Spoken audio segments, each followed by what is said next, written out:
కొంచెం కూడా విలువ గౌరవం లేదు. ఏం పని చేస్తున్నావు నువ్వు చూసుకోకుండా ఉండడానికి? నేనేం పని చేయట్లేదండి. ఏంటి నోరులేస్తుంది? ఏం పని చేస్తున్నావు నువ్వు? ఏం పని చేస్తున్నావు?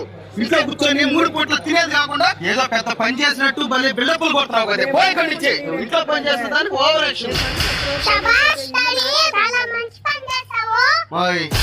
ఇదేంది బాధ?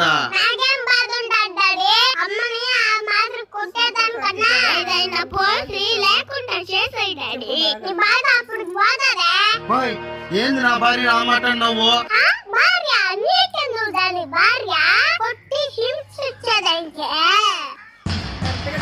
ఇలాంటి భర్త ఉన్నా ఒకటే లేకపోయినా ఒకటే డాడీకి. నిన్ను పెళ్లి చేసుకుని నీ దగ్గరకు వచ్చిన దానికి బానిసలాగా పని